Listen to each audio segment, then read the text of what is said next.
বুঝে নাও 2026 কি শুরু হতে পারে। আর যে যে জায়গা আমাগা এদিকে ওদিকে জানে ধরতেছি আরামসে দিয়ে দিব। বাড়ি আসলে সমস্যা, পারলি টাকা। সশস্ত্র গ্যাংয়ের সাম্রাজ্যে অস্ত্রের ছায় জনপদ।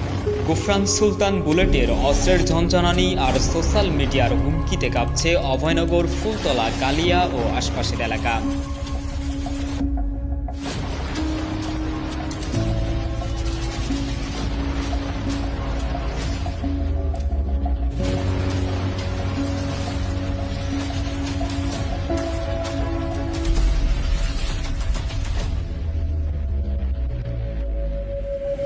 ফয়সাল হায়দার ও ইহতিসাম রক্তিমের সহযোগিতায় মাহতিম আহমেদ রাজার অনুসন্ধানে দেখুন বিস্তারিত। টিম আধারের অনুসন্ধানে উঠে এসেছে যশোর জেলার অভয়নগর, নড়াইলের কালিয়া আর খুলনার ফুলতলা, এই 3 জেলার এমন কিছু জনপদের যেখানে রাত নামলেই শুরু হয় অপরাধের জগৎ। সামনে আসে অস্ত্রধারী সশস্ত্র গ্যাংয়ের দাপট।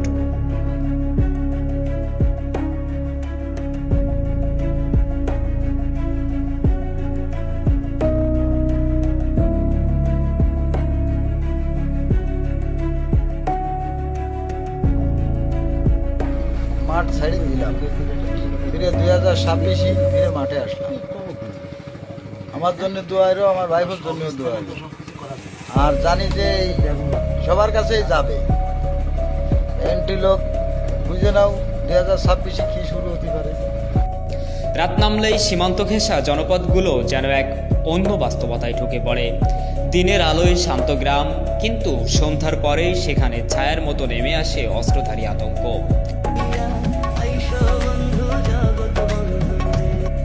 অভয়নগর, ফুলতলা ও কালিয়া উপজেলার বিস্তীর্ণ এলাকা জুড়ে এই আতঙ্কের উৎস কি? সেই প্রশ্নের উত্তর খুঁজতেই মাঠে নামে টিম আধার। কয়েক সপ্তাহের ছায়া অনুসন্ধানে টিম আধার এমন এক সন্ত্রাসী জালের অনুসন্ধান পেয়েছে যার কেন্দ্রে রয়েছে নাসির ওরফে ট্রিগার গুফরান ও সুলতান গাজী ওরফে ডাকু সুলতান এবং ত্রাস বুলেট। টিম আধারের অনুসন্ধান শুরু হয় গোপন অভিযোগের ভিত্তিতে।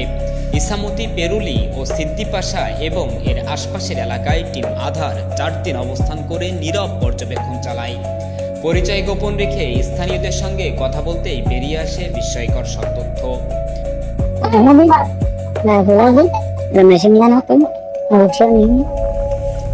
আর নাটা বেশি কি কাছে সুলতানাকে